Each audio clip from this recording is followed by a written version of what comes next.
નમસ્તે. ઉનાળામાં વાપરી શકાય એવી ઔષધિઓ વિશે જ્યારે આપણે વાત કરી ત્યારે આપણે આ બધી ઔષધિઓ વિશે વાત કરેલી હતી, જેમ કે કાળી દ્રાક્ષ, સાકર, જીરું, વરિયાળી, ધાણા, ગુલકંદ અથવા ગુલાબની પાંખડી.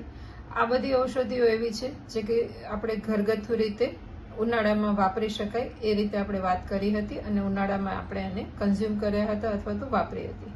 હવે જ્યારે ચોમાસું શરૂ થઈ ગયું છે ત્યારે વર્ષા ઋતુમાં કયા ઔષધિયા અથવા તો કયા દ્રવ્યો આપણે કન્ઝ્યુમ કરવા જોઈએ, કયા લેવા જોઈએ, એના વિશે આજે આપણે વાત કરીશું. વર્ષા ઋતુ એટલે કે જે મોન્સૂન શરૂ થયો છે તો એમાં મેઇનલી આયુર્વેદ ગ્રંથ પ્રમાણે મંદાગ્નિ અને વાયુનો પ્રકોપ જોવા મળે છે. તો આ વાયુના પ્રકોપને શાંત કરવા માટે થઈને ઘરગથ્થુ આપણે શું ઉપયોગ કરી શકીએ એ આપણે આજે જોઈએ. તો એમાં મેઇનલી સુવાદાણા અને અજમો જે વાત શામક કયા છે, તો આનો આપણે ડેઇલીમાં યુઝ કરી શકીએ. હળવા શેકી અને જમ્યા પછી મુખવાસની જેમ લઈ શકીએ. મેથીનો ઉપયોગ પણ દાળના વઘારમાં કરવામાં આવે છે.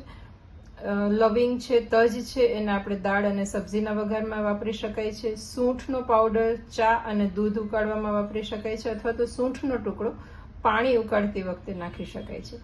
આ જે છે એ આપણી મોન્સૂન કીટ છે અને આનો આપણે ફ્રિકવન્ટલી યુઝ કરી અને મંદાગ્નિ આપણો અગ્નિ સરખો રાખીએ અને વાયુના પ્રકોપથી પણ રક્ષણ કરીએ. વર્ષા ઋતુમાં થતા વાયુના પ્રકોપ સામે અજમો એ ખૂબ જ અકસીર અથવા તો બેસ્ટ ઔષધિ કહી છે. આ અજમાને આપણે ખાવામાં તો શેકીને મુખવાસની જેમ વાપરીએ છીએ, પણ એક્સટર્નલી પણ ઉપયોગ કરી શકાય છે. કઈ રીતે અને કયા તકલીફમાં એ જોઈએ તો જ્યારે પેટનો દુખાવો અથવા તો પેટમાં વાયુના લીધે બ્લોટિંગ જેવી તકલીફ થાય છે ત્યારે આ અજમાને એક પોટલી બનાવી અને તવી અથવા તો લોઢી ઉપર એ પોટલીને હળવી શેકી અને જ્યારે પેટમાં એનો થોડો હળવો શેક આજુબાજુ કરવામાં આવે છે ત્યારે પેટના દુખાવામાં ઘણી રાહત થાય છે.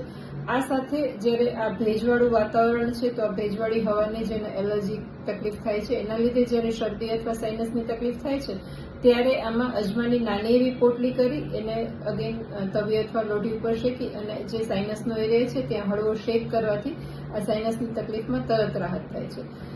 વાયુના પ્રકોપના લીધે લોઅર બેક પેઇન અથવા પગનો દુખાવો, ગોઠણનો દુખાવો, શોલ્ડરનો દુખાવો, આ દુખાવો પણ વર્ષા ઋતુમાં વધી જાય છે.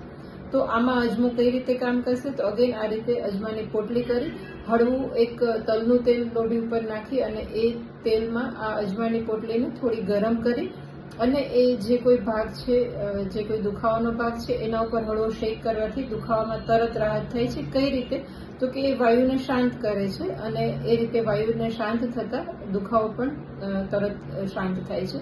તો અજમાનો આ રીતે ચોમાસામાં ચોક્કસથી ઉપયોગ કરી શકાય છે. Thank you.